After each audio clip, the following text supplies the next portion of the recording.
여러분 안녕하십니까?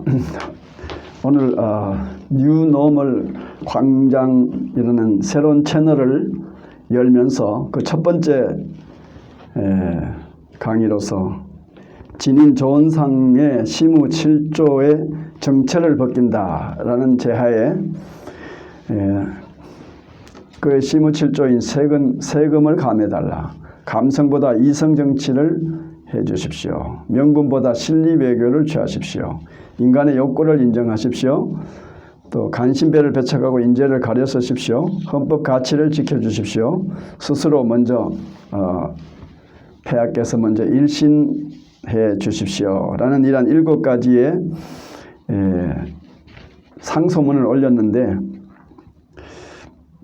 이것이 지난 8월 말 청와대 국민청원 게시판에 이게 올랐습니다. 그런데 진인이라는 이 호와 조은산이라는 가명을 쓴 이 글꾼은 과연 정체가 누구냐 하는 것이 아직도 오리무중에 지금 헤매고 있습니다. 수많은 청취자들이 호기심과 의심을 가지고 또 이에 대해서 계속해서 잇따라 이제 상소문 팬데믹 사태를 몰고 오고 있습니다.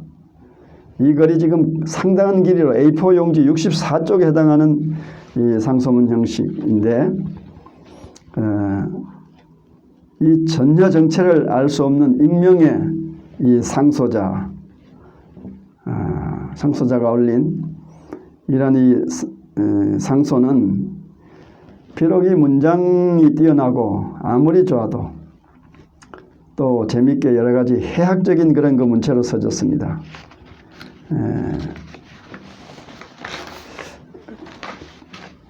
이 해학문과 풍자문의 수법을 사용을 했는데, 이것은 이조 만렵에 행하던 이런 탈춤놀이, 말뚝이의 탈을 쓴 쌍놈이 양반을 희롱하듯이 이 조은산 스스로 이 역할을 담당을 하고 있습니다. 주로 양반들의 무능과 나라의 부패를 조롱하는 그런 그 형식으로 희화해서 재미있게 글을 써서 많은 사람들이 지금 이 글을 즐기고 있고, 또 흉내내어서 계속해서 이런 비슷한 상소문을 꼬리를 읽고, 또 이러한 상소로 인해서 재미를 본 이런 진산, 조은산은 계속해서 이제 4차례, 4번째까지 상소문이 올라가고, 계속해서 이제 그 브로그를 통해서 조금씩 자신에 관해서 이제 조금 자기의 정체를 흘려내고 있습니다만은, 아직까지도 물론 밝히려면 곧 밝혀지겠죠. 이 사람의 정체가 지금 오리무중에 있습니다. 이 상소문은 익명으로 올릴 때는 이것이 접수가 되지 않는다는 것이 역사의 가르침입니다. 심지어는 상소자가 1만 명이 넘는 이런 그 영남 만인소 같은 이 집단 상소의 경우를 할지라도 한 사람의 소두라는 것은 이 상소 대표자, 소두 이름 아래 그들의 실명을 일일이 다 10,000명이 넘는 11,000명 가까운 이런 그 이름이 다 그게 기록이 되어서 올라갑니다. 혹 익명으로 올려진 상소가 없지는 않지만은, 이들은 모두 내용을 검토하기도 전에 불태워 없애버리라고 하는 것이 경국대전의 엄한 법령이었습니다.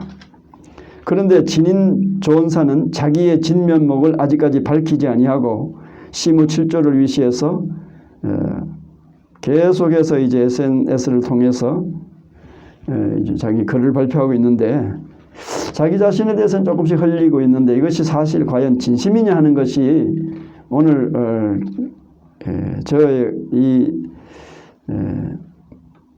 이것을 밝히고자 하는 저의 그 생각인데요. 저는 진정성이 하나도 없다고 이렇게 보고 있습니다. 자기가 30세 가장으로서 필부, 범부다. 필부. 이름 없는 그냥 공사장에서 일하고 하루하루 벌어서 이렇게 살던 그러나 지금 요즘은 이제 형편이 그렇게 뭐 많은 사람들이 후원금을 보내겠다 어쩌다 그러니까 혹시 여기 이제 부작용이라도 있을까 걱정이 되는지 자기 자신이 그렇게 후원금을 받을 만큼은 그렇게 가능하지 않다. 지금은 집도 가지고 있고 자기는 뭐 아마도 이 상소문을 봤을 때는 1주택자는 아닌 것 같아요. 다주택자, 뭐 이 2주택 이상 가지고 있는 자가 아닌가 하는 그런 느낌을 글을 통해서 풍겨내고 있습니다. 그런데 자기 자신은 아주 가난 속에서 5살부터 20살까지 겨울에 난방을 할 수 없는 그런 상태, 가난한 상태에서 극심한 가난 속에서 지냈으며 지금은 30대의 두 아이의 평범한 아버지로서 이제 살아가고 있는 소시민이다. 그런 이런 자기 소개를 하고 있습니다. 그런데 이 글은 글쓴이의 진정성이 이제 저는 그렇습니다. 다른 사람들은 많은 여기에 대해서 이제 또 글을 쏟아내고 있는데 그렇게 생각하지 않는 사람도 있을 때다마는 제 자신은 여기에 대해서 이제 글쓴이는 반드시 여기 자기 진정성이 글에 드러나야 된다는 것입니다. 자기 자신을 떳떳하게 정직하게 밝히지 못하는 사람의 글에서 무슨 진지함을 느끼겠는가 그 말이야. 자기 이름 석자를 떳떳이 밝히지 못하는 이 용기 없는 필자에게서 무슨 국가지 대사, 시대적 명분을 밝힐 용기가 나오겠느냐 그 말이야. 그런 말을 썼다면 그게 진정성을 누가 느끼겠느냐, 공감해 주겠느냐 그 말입니다. 지나가다가 주막집에서 떠드는 시종 잡배들의 희화 농담이나 들으면서 나그네의 피로와 고달픈 인생사의 한 시름을 잊어보는 것에 지나지 않겠는가. 그래서 어떤 분들은 현대판 김삿갓이다. 뭐 김삿갓처럼 팔도강산을 유람하면서 술 한 잔에 시 한 수로 그냥 떠나가는 김삿갓처럼 이 진인의 상소에는 중국집 짜장면 맛갈 이야기와 거기서 우글거리는 파리떼, 중고차 매매상 딜러 이야기, 고속도로 주행하다가 사고 나서 응급차에 실려서 이제 간 곳이 한의원이다 말이야. 그곳에 가서 이제 청진기를 들이대고 진단하는 의사와 하는 대화. 그 의사가 팔다리를 침대에다 묶고 이제 수술을 집행하는 그런 그 얘기들이 나옵니다. 이것이 우리가 사는 현실과는 동떨어진 어느 시대, 어느 지역, 마치 김만중의 그 사시남정기를 읽는 듯 상소문의 가치는 정확한 시대상의 반영과 구중궁궐에 안주하여 저 작가의 여염집의 백성들이 어떻게 살아가는가를 알지 못하는 군왕에게 그걸 과장법을 쓰지 않고 과장 없이 정확하게 알리는 것이 이것이 상소문의 요건입니다. 그런데 진인이야말로 자기 중심의 감성에 너무 빠져서 이성의 잣대를 잃어버리고 있는 것이 아닌가 하는 감성과 이성 항목에서도 그가 논하고 있지만은 자기 자신은 진짜 감성과 이성을 혼돈하고 있지 않는가. 감성에 너무 치우쳐서 이성의 잣대를 잃어버리고 있는 것이 아닌가. 진인 그는 그가 말한 바 30대에 배우지 못한 필부라고 말하지만은 그런 진정성이 느껴지지 않습니다. 그는 공부를 많이 한 사람 같습니다. 그의 문장력으로 보아서 배운 자요. 어렸을 때 한때 가난하게 자랐는지는 몰라도 그것이 사실일 수도 있고 사실이 아닌 소설 기법의 허구일 수도 있다고 저는 그렇게 생각합니다. 인천에 산다는 것도 독자는 그의 말 그대로 믿을 필요가 없습니다. 이것은 그가 설정한 하나의 허구적인 이런 배경 설정일 수가 있습니다. 2008년 7월 미국의 투자은행 리먼 브라더스의 파산을 예언한 이 박대성이라는 자가 미네르바라는 이런 신드롬을 퍼뜨렸던 일이 생각이 납니다. 그는 인터넷을 통해서 계속 글을 쏟아냈고 그의 글을 읽고 세상은 춤을 추었고 검찰은 전기통신기본법 47조 1항으로서 그를 체포 구속하였고 박 씨는 표현의 자유 훼손이다 해서 위헌 재판을 신청하고 드디어 그 결론은 그가 승소하게 돼서 무죄석방을 받았습니다. 그는 존중되어야 할 익명성의 가치를 철저히 짓밟고 헌법적인 가치 표현과 언론의 자유를 정면으로 부정했다. 이것이 이 위헌 승소의 그 이유입니다. 그러나 지금은 상황이 이때와 상황은 좀 다르지만은 자칫하면 이 시무 7조와 이 진인의 상소가 사회를 계속해서 이제 이렇게 달구고 있을 때 이것이 과연 즐기는 사람, 좋아서 즐기는 사람들은 즐기지만은 우려하는 사람들은 이 시무 7조라든지 시무 이리 나가는 이것이 과연 뭔가 하는 뜻도 내용도 모르고 또 7가지 이것이 진정으로 여기에 어떤 것이 담겨 있는가도 모르고 지금 사람들이 열광을 하고 있습니다. 이런 일이 있음을 걱정해서 자기 이름 석자를 이제 밝히지 못하고 아직도 아마 주저하고 있지 않는가 생각이 됩니다. 박정희 전두환 대통령 시대만 해도 술자리에서 정부 시책 비판이나 박통 전통 비꼬든가 흉보든가 이렇게 하다가는 쥐도새도 모르게 남산중앙정보부 끌려가서 이제 혼인하고 교도소살이 하는 일들이 비일비재했습니다. 그렇지만 지금이 어떤 시대라고 이런 거 염려할 필요가 없어요. 이렇게 훌륭한 글재주로 사람들의 마음을 시원하게 훑어주는 귀한 상소문이 상소문의 기본 요건인 이 익명성 흠결 때문에 이것이 빛을 잃어서야 말이 되겠느냐 하는 생각이 듭니다. 아마 청와대에서 이를 공개할까 공개하지 말까 하고서 머뭇거리면서 20만이 넘었는데도 이것을 공개하지 않아서 물의를 일으켰습니다. 그 이유도 아마 여기 있지 아니한가 그렇게 싶습니다. 이 강성범이라는 또 이 분은 이것을 적폐 언론들이 떠들고 압력을 행사해서 공개하지 아니할 수가 없었다. 청와대는 공개하고 싶지 않았는데 적폐 언론이 막 떠들고 해서 청와대가 공개하지 아니할 수 없었다고 하는데 그 말이 사실인지 아닌지 확인할 길은 없습니다. 그런데 이 상소문의 필자는 한자성어를 다루는 데 있어서 일본식 조어법을 쓰고 있습니다. 거기 이제 한 가지 예가 육참골단이라는 말인데, 육참골단이라는 말은 고기 육자, 참수한다 할 때 참자, 목을 벤다 할 때 참수, 참자, 육참, 골, 뼈골자, 단절한다 할 때 쪼갤 단자, 육참골단이란 말, 이것은 이 조어법이 이것이 일본식 조어법입니다. 그러니까 이것이 중국식 조어법, 우리나라는 중국식 조어법대로 우리나라에서는 한문들은 그대로 중국 원전과 똑같은 한문을 쓰고 있습니다. 우리는.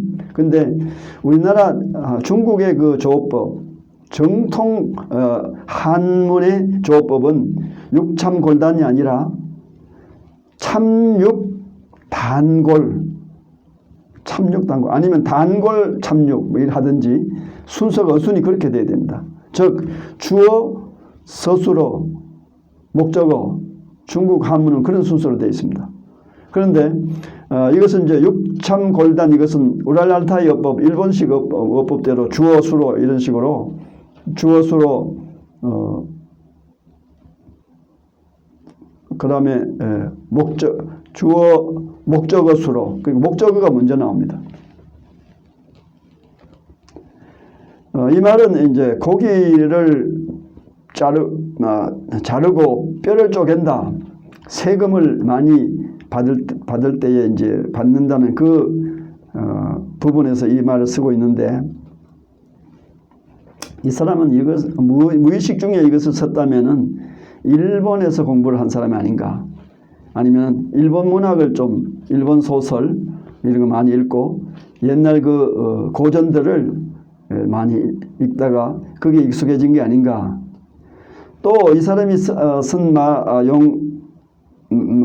그 문장을 보면은 아베의 머리통을 쥐받고 고환을 차야 한다, 이런 등의 험한 그 육도문자를 쓰는 것으로 이제 독자들로부터 자기는 친일이 아니라는 것을 보여주기 위해서 의식적으로 이제 노력하고 있는 그런 모습이 엿보이고 있습니다. 그러나 진정 이렇게 문장 흐름을 봤을 때는 일본을 상당히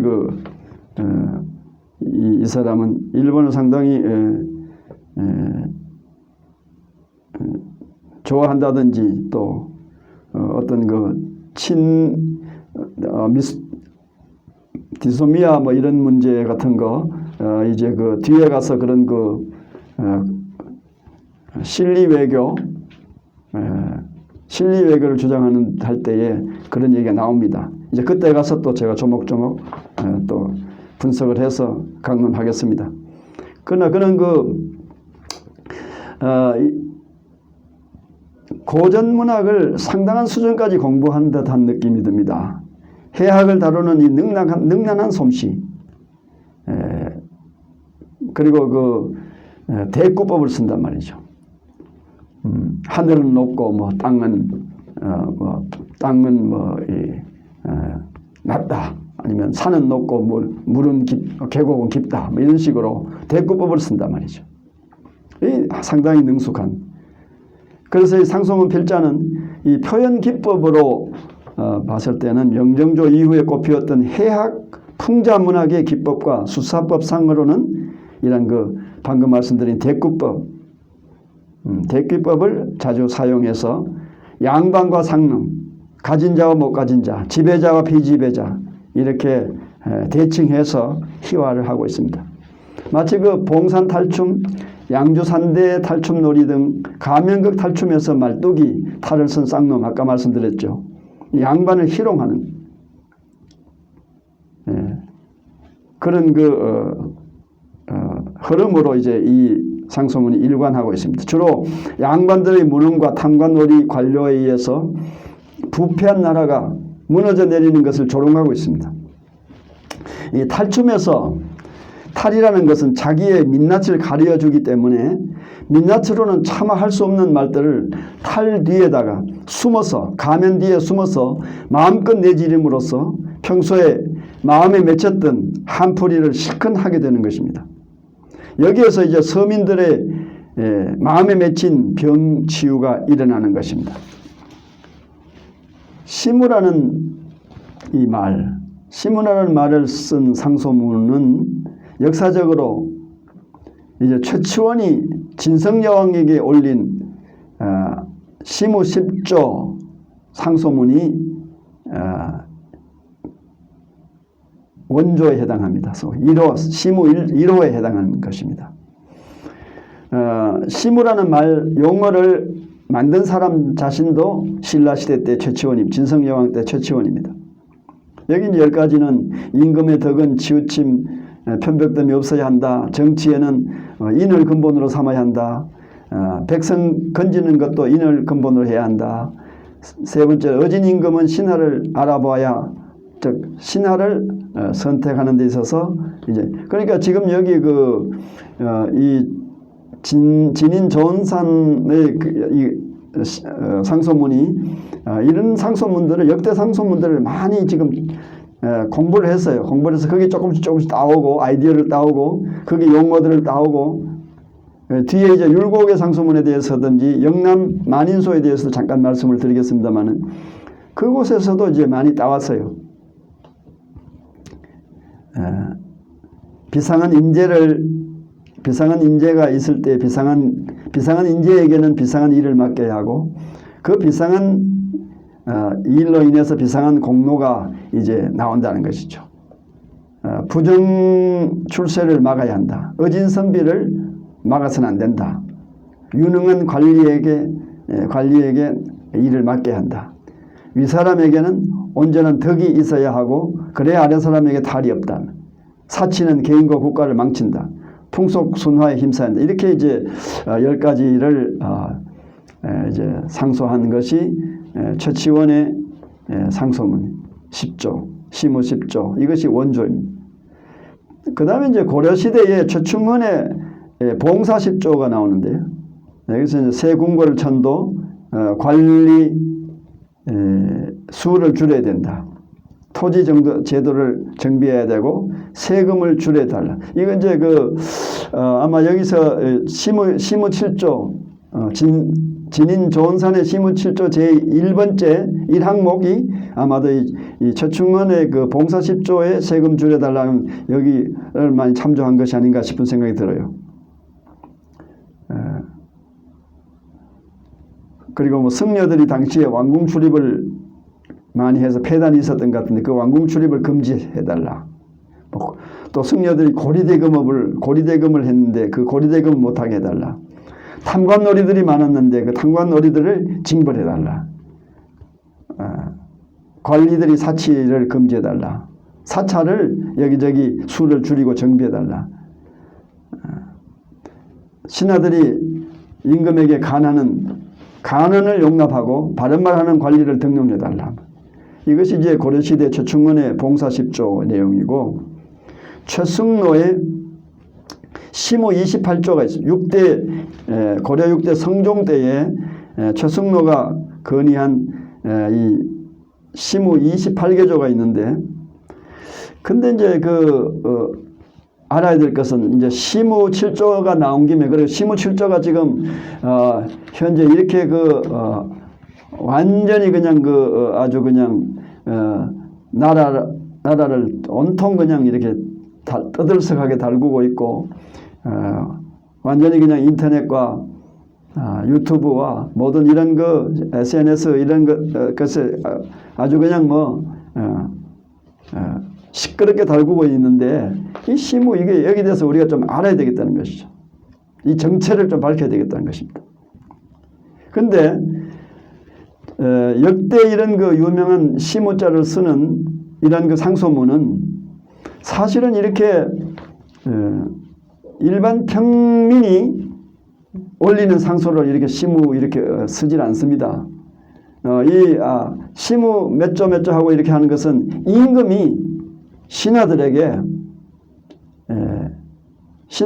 요구하는 것입니다. 신하들에게 이제 구원교지라 그래가지고 구할구자 말씀은자 임금에 내리는 교지 구원교지라 그래서 구원교지를 내려서 이제 나라의 정치에 대해서 이제 숙제를 내줍니다. 여러 경들이 신하들이 이제 이런 나라의 현재의 이런 문제점들에 대해서 의견들을 좀 올려보라.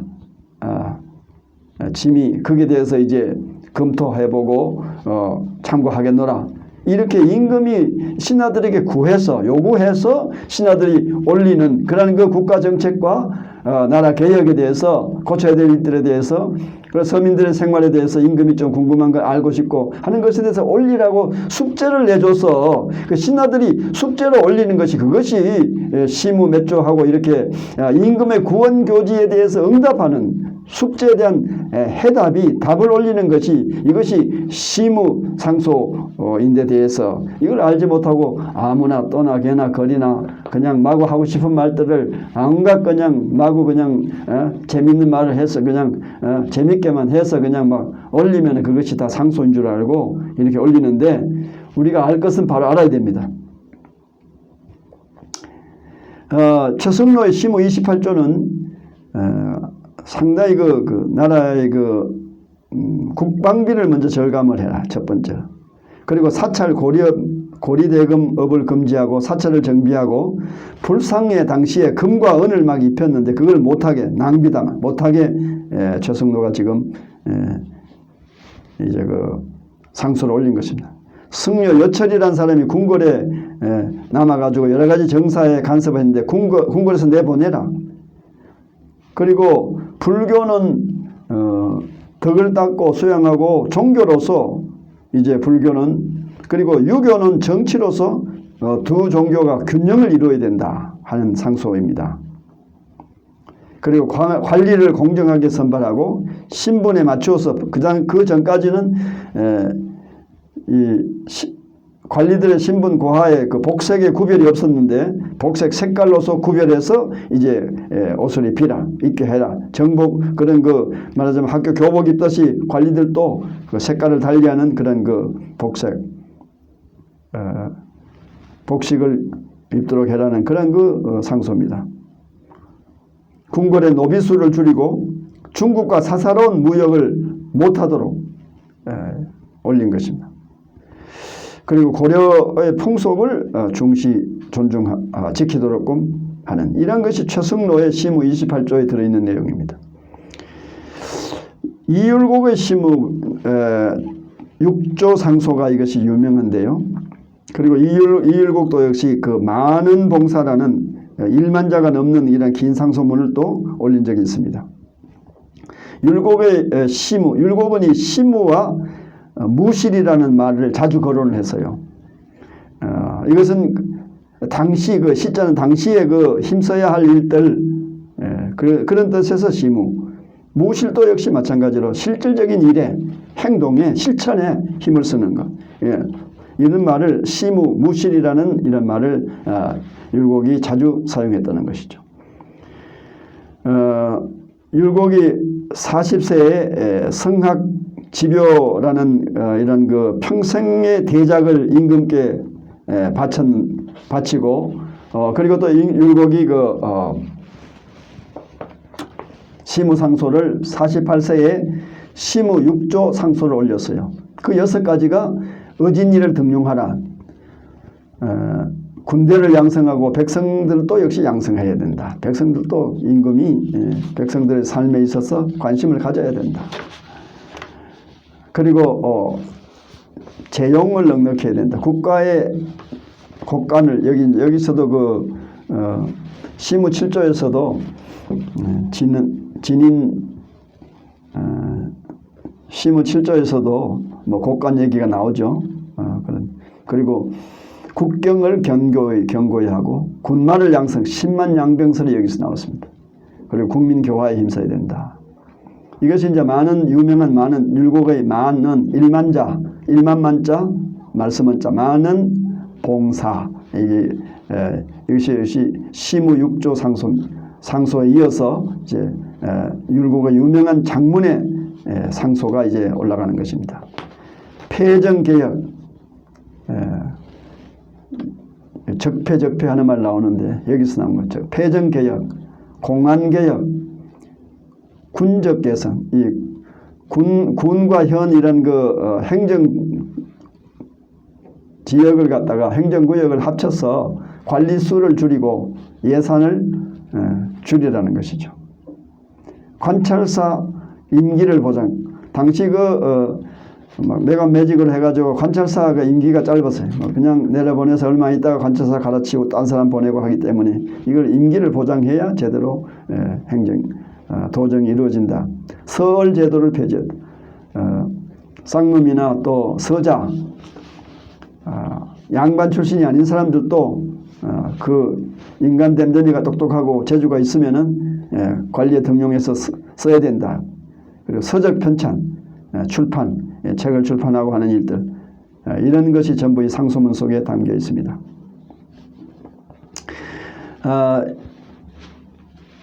우리가 이 시무 7조가 이렇게 뜨겁게 지금 온 나라를 갖다가 휘젓고 달구고 있는데 정작 이 시무상소문의 구조와 그 내용에 대해서는 자세하게 해설하고 국민들에게 자세하게 일깨워준 학자가 없습니다. 그래서 제가 참 부족하지만은 여기 대해서 이제 좀 상세하게 또박또박 과연 이 정체가 뭐냐, 그리고 이 글 쓴 사람의 정체가 네가 누구냐 하는 것에 대해서 이걸 분석해 보면 다 나옵니다. 저는 이제 이것을 갖다 하나하나 지금 분석을 해가지고 몇 회에 걸쳐서 이제 맞아, 새로운 채널, 제가 지금 말씀드린 새로운 채널 뉴노멀 광장이라는 새로운 채널을 개설한 목적도 여기 있습니다. 앞으로 이렇게 이제 문제가 되는 이런 것들에 대해서 광장에 끌어내어서 뉴노멀, 새로운 일상, 새로운 일상의 이런 그 새 시대가 왔어. 새로운 일상의 광장에 끌어내어서 이것을 만인들 앞에서 광명 당당하게 이걸 갖다 밝히고 이걸 토론하고, 그래서 또 저도 역시 잘못 생각한 것이 있으면 이 광장에서 또 고치고, 또 여기 대해서 또 댓글을 달아서 여러분들이 의견을 말하고, 이렇게 해서 이런 국가 여론에 지대한 영향을 미치는 이런 이슈에 대해서는 그냥 두리뭉실이 넘어가면 안 됩니다. 그래서 상소문의 구조에 대해서 먼저 좀 살펴보고자 합니다. 헌법의 구조를 여러분 한번 생각해 봅시다.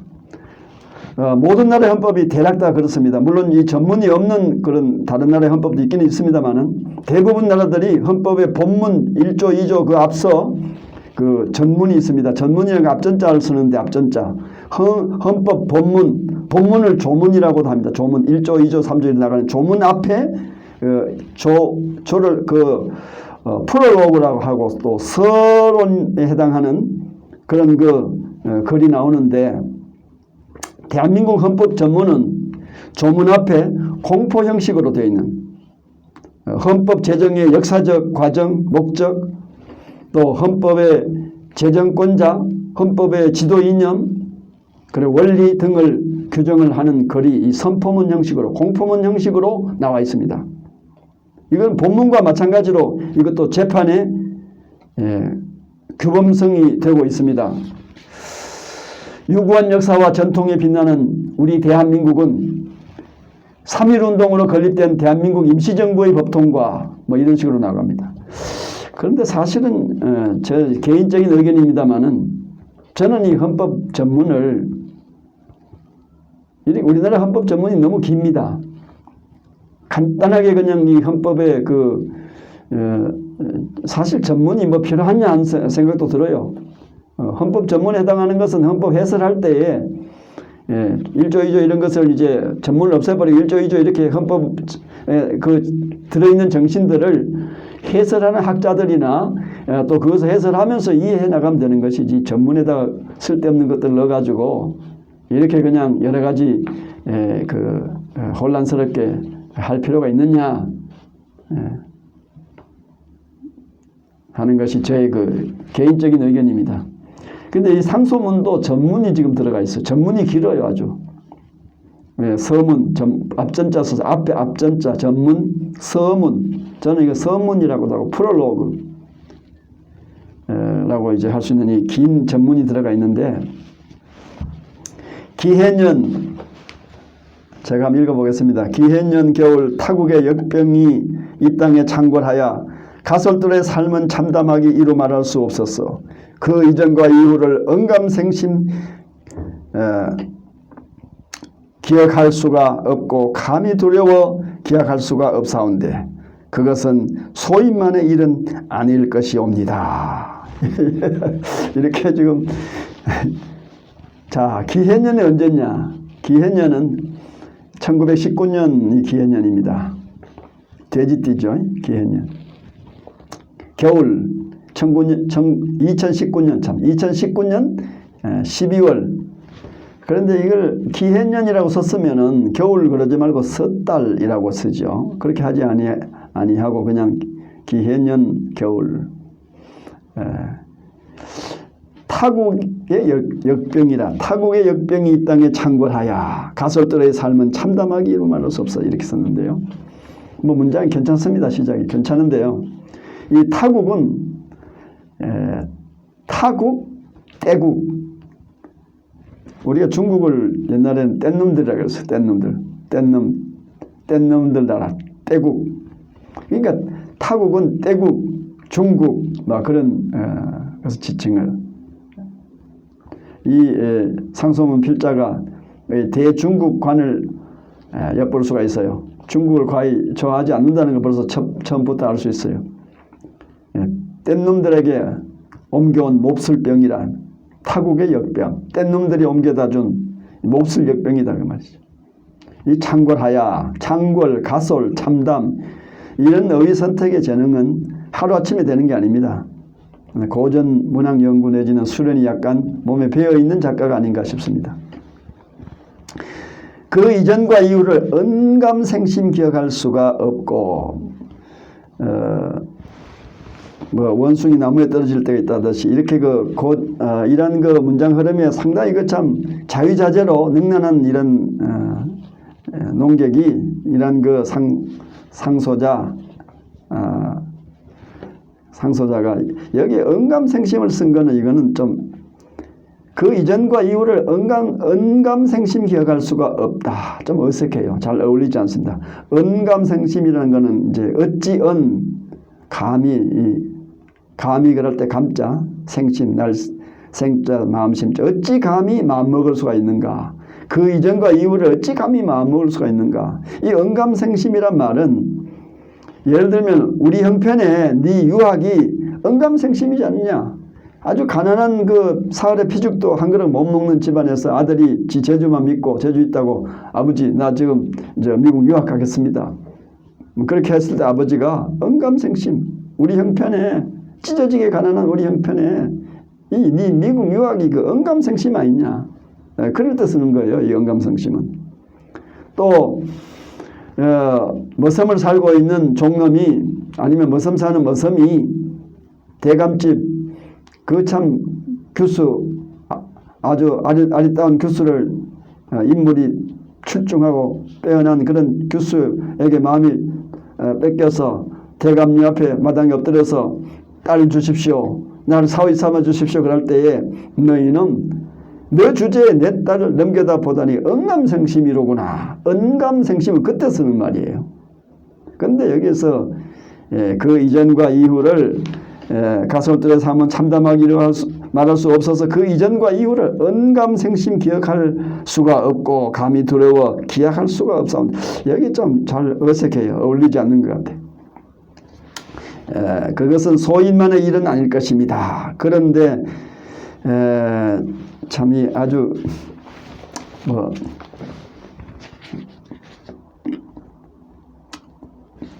언감생심뿐만 아니라 또 거기에 기약할 수 없다. 기약이 또 왜 들어간지 모르겠어요. 이것은 그러나 이제 앞에 이렇게 나오는 것은 이제 소위 상소문을 쓰는 공간적 시간적 배경의 묘사인데요. 백성들은 제각기 입마개로 숨을 틀어막았고 병마가 점령한 제작거리는 숨을 급히 죽여 도성 내의 의원과 관리들은 숨을 가삐 쉬었지만 지병이 있는 자들과 노약한 자들은 숨을 거두었습니다. 여기서 이제 백성들은 입마개로 마스크죠. 입마개 옛날에는 입마개를 마스크를 입마개라고 그랬습니다. 제작거리는 고요하고 숨을 죽였고 도성과 의원 관리는 도성 의원과 관리들은 숨을 가삐 쉬었고 바빴다는 뜻이죠. 이게 제자거리는 고요하고 도성 의원들, 병원과 관리들, 의사들과 관리들은 숨을 가삐 쉬고 지병 환자, 노약자는 숨을 거두었다. 이제 상소문 쓰고 있는 공간적, 시간적 배경 묘사입니다. 지금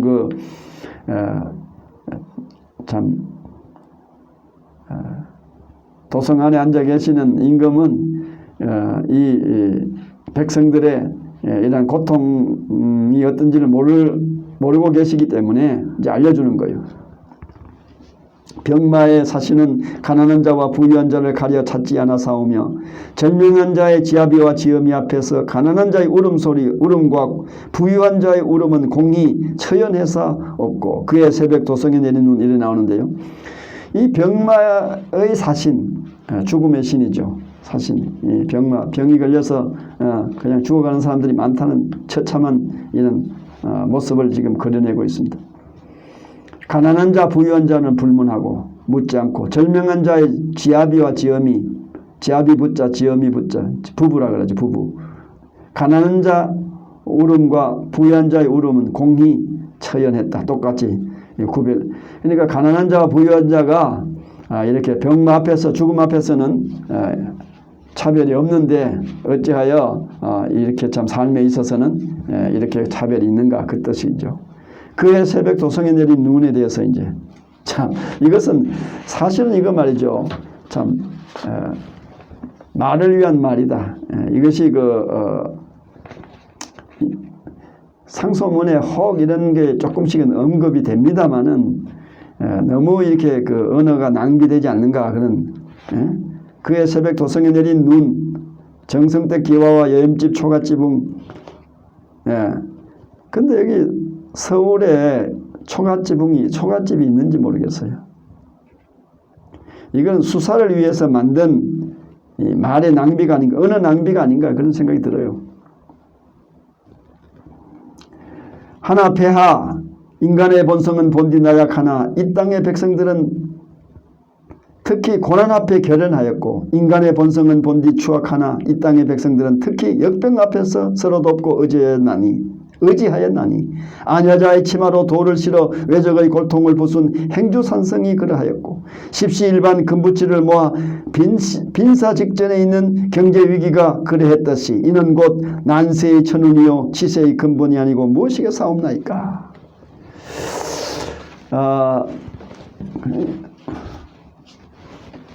문장의 흐름은 유창하지만은 이 언어의 그 내용, 의미를 이렇게 다시 음미해 볼 때에 사실 그렇게 이거 뭐 어디서 그냥 갖다다가 붙여가지고 했기 때문에 이 정확한 그 의미가 여기에 과연 이 문맥 흐름의 이 컨텍스트라 그러죠. 컨텍스트. 이 문맥의 흐름에 이것이 잘 어울리는가, 조화롭게 어울리는가 하는 것에 대해서 의문이에요, 저는요. 인간의 본성은 본디 나약하고 백성은 고난 앞에 결연하고 인간의 본성은 본디 추악한데, 성악설을 추종하는 사람 같아요. 그리고 원죄 신앙이 있는 기독교인. 그래서 기독교인은 이런 전체적인 흐름을 봤을 때는 아닌데, 여기서 이제 본성이 추악하다, 이건 기독교의 원죄를 말하는 건 아닌 것 같고, 본성이 약하다, 또 인간이 본디 나약하다. 그런데 나약하기 때문에 이것이 역병 앞에 서로 돕고 고난 앞에 결연하고, 그 다음에 또 여기 또 행주산성이 나오고, 행주산성이 나와서 이게 인간이 서로 돕는 것이, 행주산성은 그냥 돕는 게 아니에요. 이웃이 어려움 당했을 때 돕는 게 아니라고. 행주산성은 국가 재난지 위기에, 국가가 위급한 상태에 이제 온 국민이 여기서 이제 관리가 따로 없고, 백성이 따로 없고, 남녀가 따로 없고, 노소가 따로 없고, 누구든 다 나와가지고 돌멩이 하나라도 집어다가 이제 나라가 망해가는 이런 나라의 운명 앞에서 이제 애국 충정을 바치는 그런 데 사용되는 행주산성이 나와야지, 이웃 간에 서로 무슨 어려움 당했을 때 돕는 그런 상부상조의 행위가 아니라는 것이죠. IMF 금부치 모으는 것도 마찬가지예요. 그러니까 어떤 예화를 들어서 쓸 때에 그 문맥에 정확하게 맞는 용어를 들어서 써야 된다는 것이죠. 이 서로 돕는 상부상조가 짝을 이루기는 했지만은 의미상으로 좀 쩔뚝거리다, 그런 느낌이 들어요. 이것이 난세의 천운이요 치세의 근본이다. 어디서 따와가지고 억지로 꾸맨 듯한 느낌이 들어요. 이듬해 봄 이제 성은에 힘입어서 뭐 나오는데요. 이듬해 봄 폐하의 성은에 힘입어서 권토중래한 이 나라 백성들은 저마다 살 길을 찾아 집신권을 다시 메웠고, 여기서 이제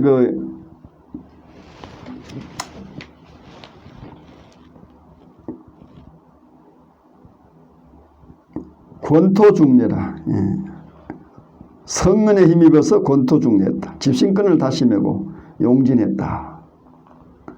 그리고 또 이 재택근무의 생존을 위한 노력이 여기 나옵니다. 지아비 지어미는 젖먹이를 맡길 곳을 찾아 집과 집을 찾아 동분서주하였고, 이제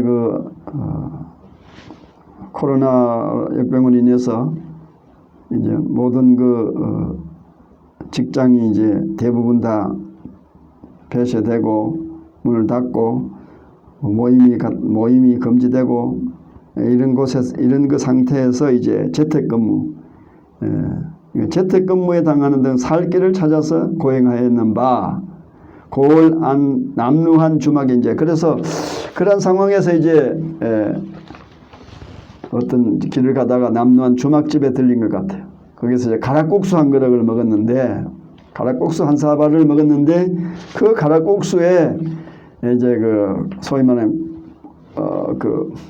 육수죠. 끔이라 그러는 육수, 경상도 멸치로서 이제 육수물을 내고 전라도 다시마로 그렇게 섞어서, 이게 이제 의도적으로 동서화합에 백성들은 이렇게 동서가 화합을 하고 있다.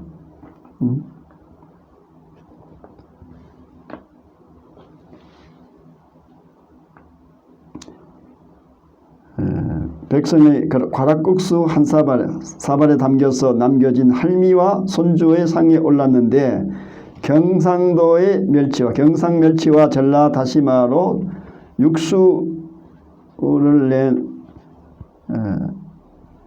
육수물은 그 아이의 눈빛처럼 맑았고 할미의 주름처럼 깊었다.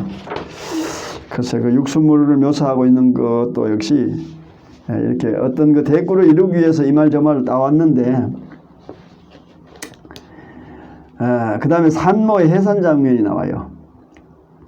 산도를 찢고, 아이가 나오는 그 산도 길이죠. 산도를 찢고 산도가 찢어지고 아기 탯줄을 끊고 산모가 울음을 터뜨리고 상소한 필자는 그 앞에 엎드려서 숨을 죽였다. 어때 산부인과에 가봤는 모양입니다. 정치 앞에 백성들이 지리멸렬했다는 말이 나오는데요. 소인이 살펴보건대 백성은 정치 앞에 지리멸렬하였고 위태로움 앞에 빈부가 따로 없었고 살고자 하면은 남녀노소가 따로 없었으며 끼니 앞에 영원함이 어우러져 향기로웠다. 정치 앞에 백성들이 지리멸렬했다. 위태로움 앞에 빈부 구별이 없었다. 살고자 하면은 남녀노소가 구별이 없었고 끼니 앞에는 영원함이 화합을 했다. 그것이 향기로웠다. 이 영원함의 화합에 대해서는 의도적으로 이 필자가 이런 말을 많이 쓰고 있습니다.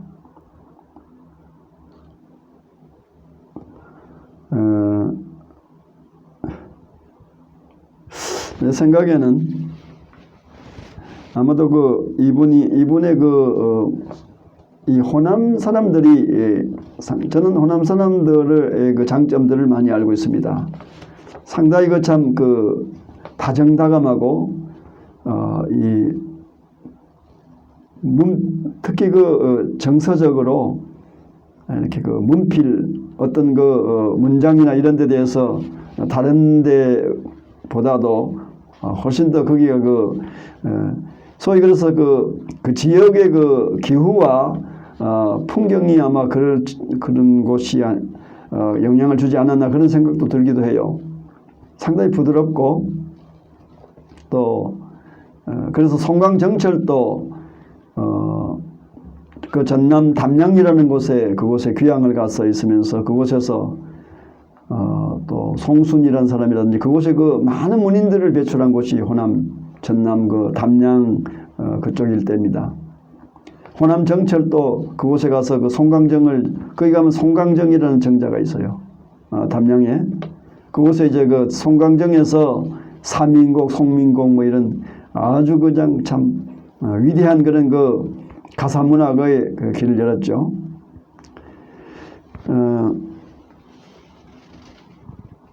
아래옵게 황공하오나 폐하 백성들의 삶이 이러할진대 조정의 대신들과 관료들은 국회에 모여들어 탁상공론을 거듭하며 말장난을 일삼고 실정의 책임을 폐위된 선왕에 떠밀며 그보다 더한 실정을 우책으로 덮어서 백성들을 우롱하니 그 꼴이 가히 점입가경이라.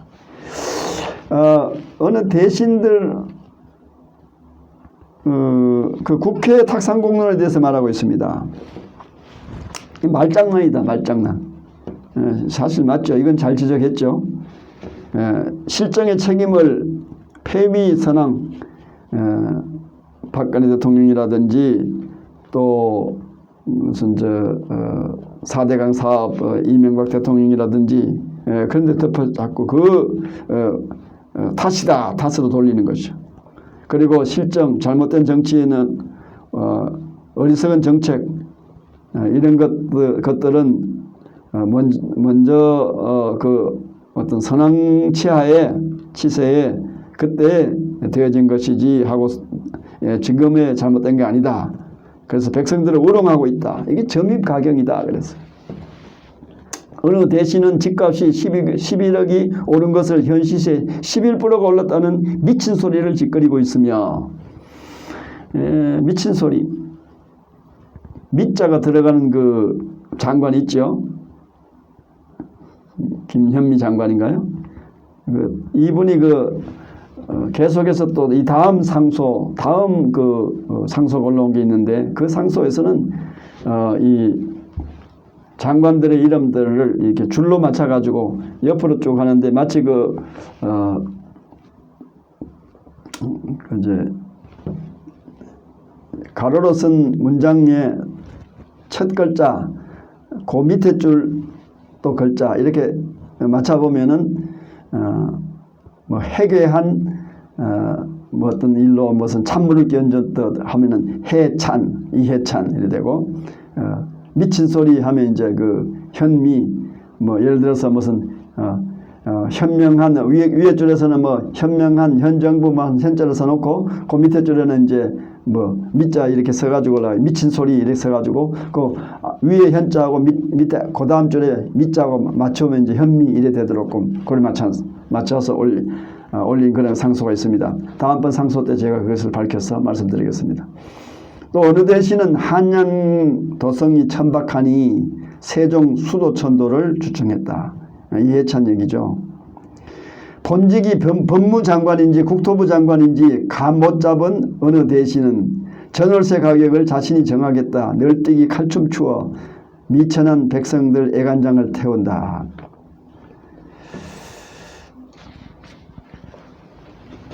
그 다음에 이제 이 질문을 하고 있습니다. 이 나라를 세우겠다는 자들이 일터에 나앉은 자들이냐, 궁궐과 의회에 모여 앉은 대신들이냐, 이렇게 지금 질문을 하고 있습니다.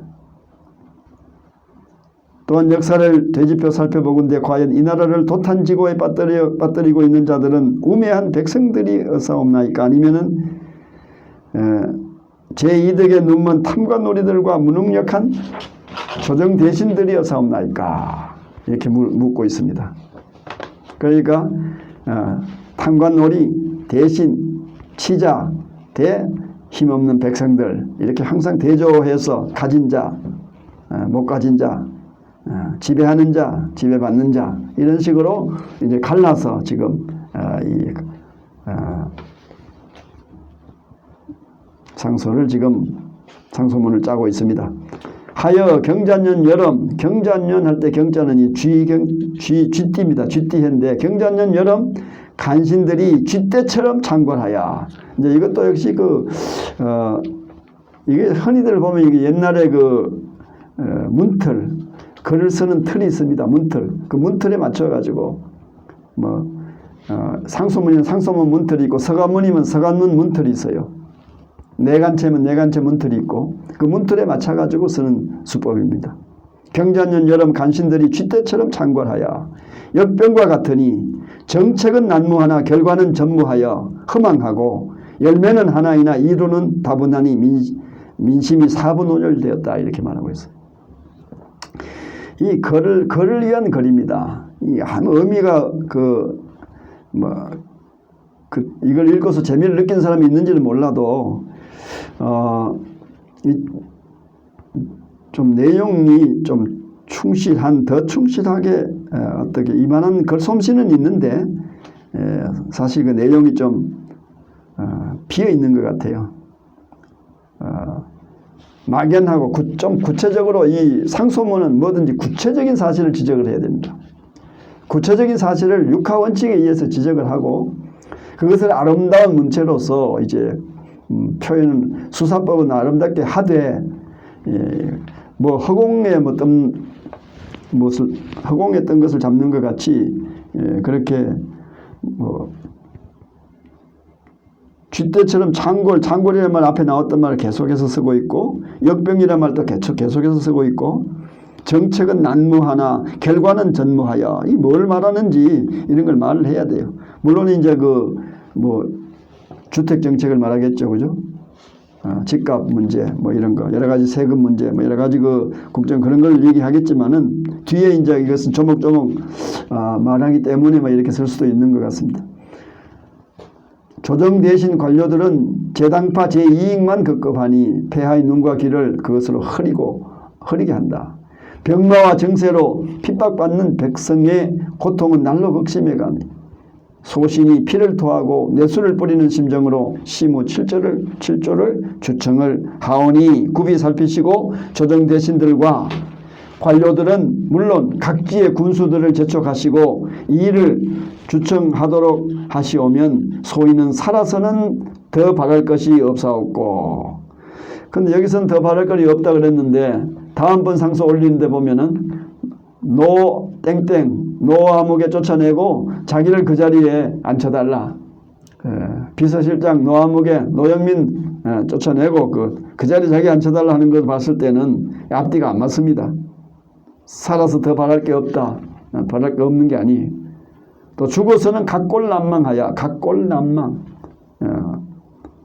뼈를 깎는 그리고 그런 은혜를 잊지 않게 사옵나이다. 그래서 첫째, 세금을 좋은 산은 넙죽 엎드려 삼가 시무 7조를 고하오니 첫째, 세금을 감하시옵소서. 세금이라는 것이 본디 나라의 곳간을 채워 나라의 재정을 이어가고 군대를 키우며 나라의 발전을 도모하여 백성들의 삶을 영위해 나가도록 하는 것이 지당한 일이오나 이 세금의 용도에 대해서 지금 말하고 있어요. 세금이 나라 재정을 이어나간다. 군대를 키워 나간다. 군대를 유지한다. 나라의 발전을 도모하고 백성들의 삶을 영위한다. 물론 뭐 이렇게 틀린 말은 아닌데요. 세금에 대해서 좀 더 현대적으로 좀 구체적으로 좀 그리고 조세제도 이 조세제도에 대해서는 지금 좀 백성들의 삶을 영위해 나가도록 하는 것은 지당한 일이오나 이 나라의 조세제도는 십시일반의 미덕이 아닌 육참골단의 고통으로 전락한 것이 작금의 현실이오며 그렇게 이제 이 조세제도가 십시일반의 미덕이냐? 그거 아닙니다. 조세제도는 십시일반의 미덕이 아니에요. 소득이 있는 곳에 세금이 발생하는 것이지 십시일반이 아닙니다. 이거는.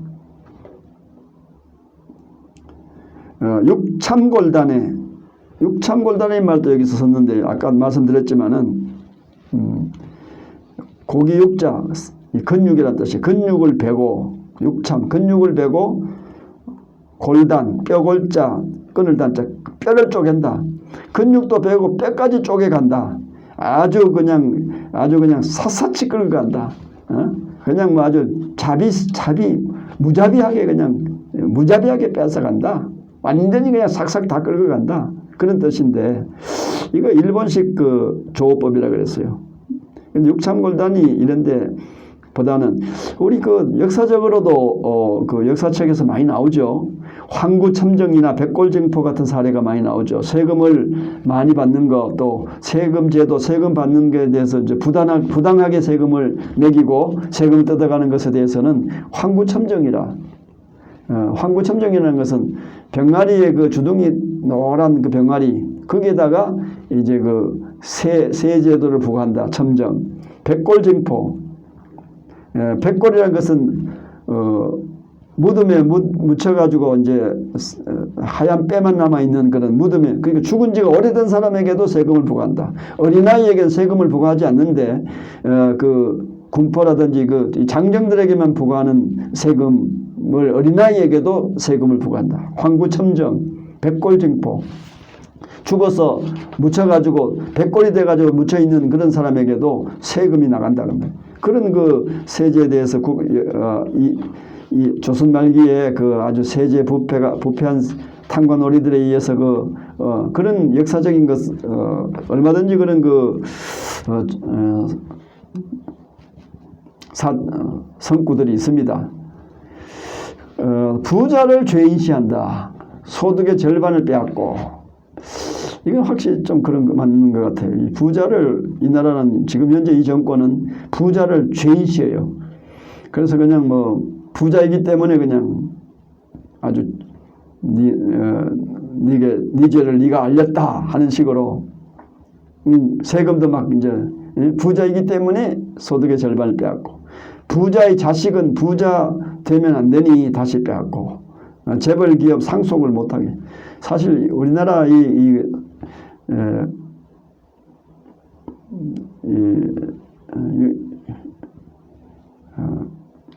상속세는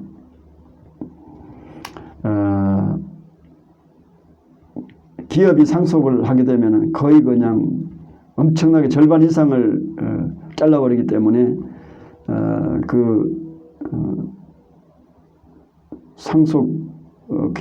기업이 이제 상속이 되는 것이 합법적으로는 우리나라 법대로 그대로는 상당히 불가능한 어려운 제도로 되어 있습니다. 이렇게 하다가 외국 기업에게 다 뺏기고 지금 나라가 지금 이 기업이 우리나라 지금 기업이 유지할 수가 없는 것이에요. 이 잘못된 제도입니다. 고쳐야 됩니다. 이거는 기업을 운영하니 재벌이라 가두어서 빼앗고 지금 뭐 이건희라든지 이건희가 이거 누구야 이재용이라든지 자꾸 또 이제 계속해서 그냥 뭐 재벌 총수들 가두고 그냥 뭐 잡아가고 하고 있죠. 다주택은 적폐인이 집값 안정을 위해서 빼앗고, 1주택자는 그냥 두기 아쉬워서 공시가 올려서 빼앗고. 아주 재미있는 표현입니다. 이 부분은요. 임대사업자는 토사구팽으로 법소급해서 빼앗고. 참 맞는 말이 아주 정확한 표현을 잘했습니다. 이건 아주 임대사업 어느 때는 임대사업을 권해서 완전히 임대사업 하라고 지금 임대사업자들을 권해가지고 완전히 그냥 떠밀어서 임대사업을 하게끔 만들어놨다가 지금은 그걸 다 빼앗아서 임대사업자들은 지금 아주 어려운 처지에. 지금 이러한 이 정책은 이거는 이런 정책을 만든 사람은 처벌해야 돼요. 처벌. 이게 도대체 이게 나라의 어떤 일을 맡은 관리로서 일꾼으로서 이거 할 수 있는 할 짓이 아닙니다. 이거는 그것도 소급해서 토사구팽 이용해먹고는 그 다음에 소급해서 빼앗는다. 참 표현 잘했습니다. 한평생 고을 지킨 노인은 고가주택 기가한다 빼앗고. 그러니까 이 땅값이 저절로 올라서 이제 부자가 된 그런 사람들 그 지역에 있으면은 저절로 올라서 고급 주택보다도 땅값이 올라서 소위 갑자기 부자 가만히 있어도 부자가 돼. 전에는 아주 똥장군 미고 다니던 그런 사람 그런 땅들이 지금 그대로 가지고 있는 사람들은 부자가 되었어. 차라리 개소 말 주인의 사료를 연명할지언정 기업 일구어서 출세하고자 하는 자는 없을 것이다. 누가 이런 환경에 이런 나라에서 이런 처지에서 알뜰히 노력해서 기업을 일구어서 이제 부자가 되고자 하는 사람이 있겠는가? 또 공시지가 올려가지고 공시지가를 올려서 이제 그 빼앗는 사람도 있죠. 1주택자 말이지. 주택 하나 가지고 있는 사람들 그냥 두기 아쉬워. 그냥 두기 아쉽다 해가지고 공시가를 올려가지고 빼앗는다. 참 재밌는 표현이에요. 이거 상당히 그 기발한 아이디어로서 그 현재 있는 상황을 요거는 잘 표현했어요. 세금 문제, 이 문제는.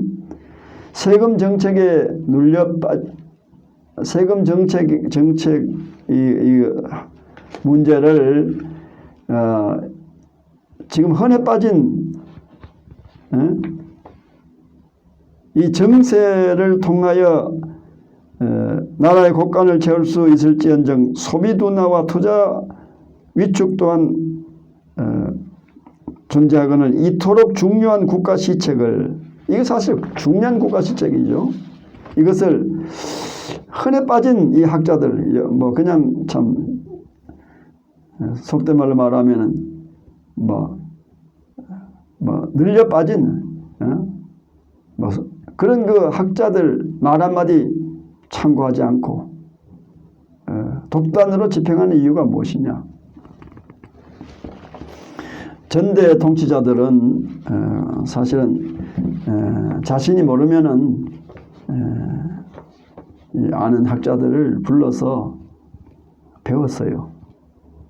이승만 대통령은 어떻게 하셨는지 모르지만 박정희 대통령이라든지 전두환 대통령 같은 이런 사람들은 열심히 배웠습니다. 더더군다나 전두환 대통령은 나는 경제는 잘 모르니까 경제를 잘 아는 당신이 그냥 경제 대통령이요. 모든 것은 내한테 묻지 말고 알아서 집행하시오. 그때 대한민국 경제가 가장 호황을 누렸다 그럽니다. 모르면 좀 아는 사람 불러서 좀 묻고 아는 사람에게 좀 맡기지, 모르면서 아는 척하고 말이지. A4 용지나 들고 읽기는 하고 말이에요. 그러지 말고 좀 여기 지금 상소 올린 건 잘했어요. 학자들 세금 정책에 늘려 빠진 학자들 말 한마디 참고하지 않고 독단 집행하는 이유가 무엇입니까? 답해야 됩니다. 여기에 대해서 답을 해야 돼요. 폐하께서는 답하시기 바랍니다. 조세는 나라의 권한이고 납세는 백성의 책무이나 세율은 민심의 척도이오니, 참 상당히 그 표현을 잘했습니다. 조세는 나라의 권한이고 세금을 빼앗아 가려면 나라의 권한이다. 그러나 지 맘대로 그렇게 해서는 안 되죠. 조세 법률주의입니다. 주인이 국민이다. 민주주의 대한민국 민주공화국이고 모든 권한은 국민으로부터 나온다. 조세 법률주의다. 조세도 이 국민들 주인에게 물어보고 이 정도로 이렇게 내시는 거 괜찮겠습니까? 하고 물어보고 세금을 빼앗아 가야지. 권한을 맺겠다고 멋대로 그냥 지 멋대로 빼앗아 가서 되겠냐 그 말이야. 납세는 국민의 의무이다. 납세는 백성들의 책무라. 세율은 민심의 척도다. 그렇죠? 세율은 민심의 척도인데 정세로 백성을 핍박한 군왕이 민심을 얻지 못한다 그랬어요.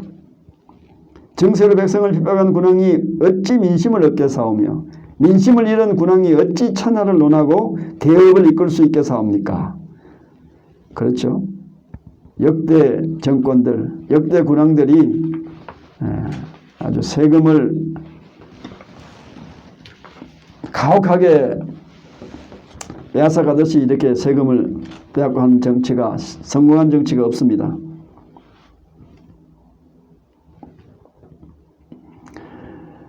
부디 망가진 조세 제도를 재정비하시고 세금으로 혜택을 받는 자가 아닌 세금을 납부하는 자가 납득할 수 있도록 세율을 재조정하시어 백성들의 고통을 들어주시기 바랍니다. 지금 제가 설명한 그 내용들입니다. 그대로. 둘째로 감성보다도 이성을 중히 여기시어 정책을 펼치시옵소서. 감성보다도 이성을 중히 여기시어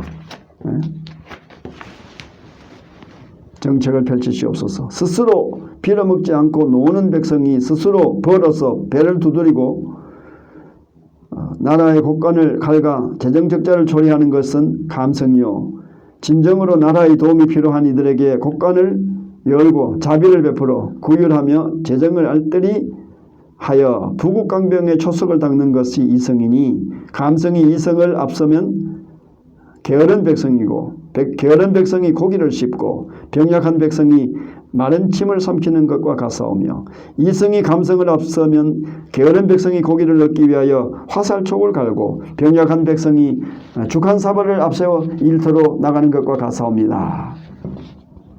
글쎄요, 이것이 잘된 표현인지는 모르겠어요. 어쨌든 간에 문장 흐름은 좋습니다. 일터로 나가는 것과 같다. 주간사발 앞세워 일터로 나가는 것과 같다. 또한 기업을 옥죄는 규제와 세금을 완화하고 양질의 일자리를 저질로 토해내게끔 하여 지속 가능한 발전을 꾀하는 것은 이성이요, 비정규직을 절폐하니 비정규직 절폐니 경제민주화니 소득주도 성장이니 최저임금 인상이니 세상 물정 모르는 것들의 뜬구름 잡는 소리로 기업의 손과 발을 묶어 결국은 54조의 혈세를 쏟아붓는 것은 감성에 불과하니,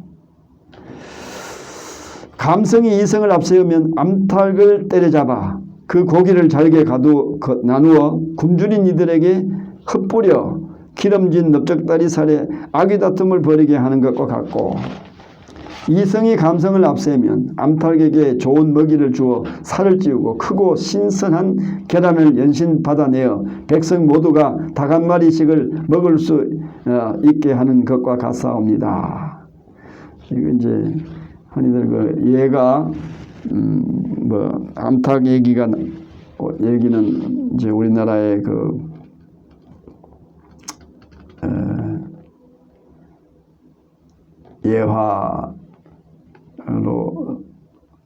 예화로는 이렇게 우리가 잘 이해하기 쉽겠지만, 이스라엘 사람들은 이걸 갖다가 고기잡이 낚시 비유로서 얘기합니다. 자식에게 고기를 잡아서 주면은 그 고기 다 먹어버리면 그 자식은 더 이상 이제 고기를 먹을 수 없지만은, 생선을 먹을 수 없지만은 고기 잡는 법을, 낚시법을 가르쳐 주면은 너희가 죽을 때까지 언제든지 고기를 잘 잡아 먹을 수 있지 않겠느냐 하는 것이 이스라엘 사람들의 지혜란 말이죠.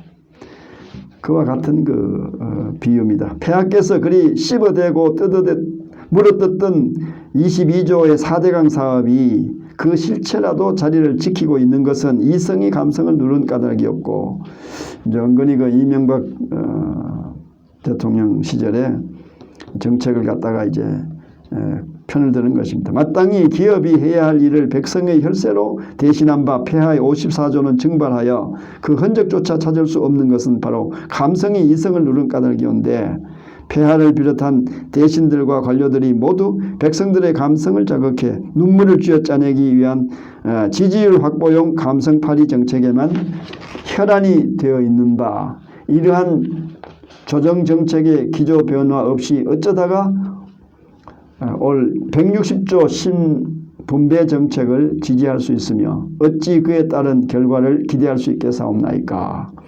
폐하, 역사는 군왕의 업적을 논할 뿐 당대의 지지율을 논하지 않습니다. 부디 정책을 펼치심에 있어서 감성보다는 이성을 존중히 여기시고 챙기시어 작금의 지지율로 평가받는 군왕이 아닌 후대의 평가로 역사에 남는 패왕이 되시옵소서. 이제 상소문으로서는 어느 정도의 그 정도를 지키고 있는 부분이라 할 수 있습니다.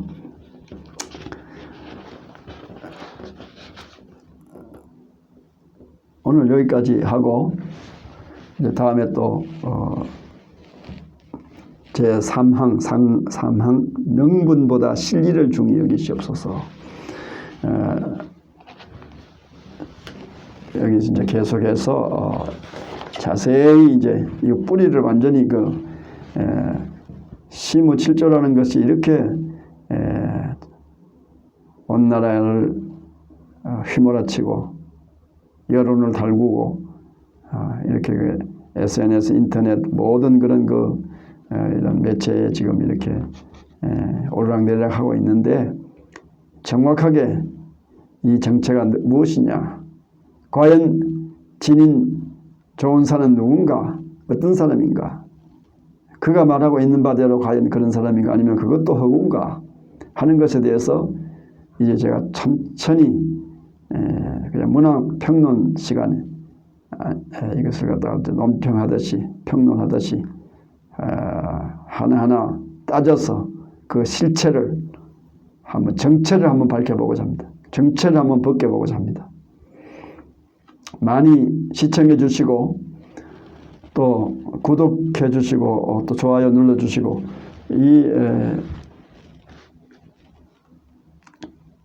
이것을 갖다가 많이 좀 퍼날라 주시기 바랍니다. 그래서 사람들에게 정확하게 좀 알려서 과연 내용도 모르고 떠들지 말고 실체도 모르고 정확한 내용에 대해서 알고 우리가 좀 공감을 하면 공감하고 모르고 그냥 분위기에 들떠서 따라가는 그런 어리석음을 범하지 아니하시는 현명하신 시청자 여러분이 되어 주시기를 바라는 마음에서 뉴노멀 광장 첫 번째 시간 진인 조은산의 시무칠조의 정체를 벗긴다 하는 제하의 말씀을 드렸습니다. 감사합니다.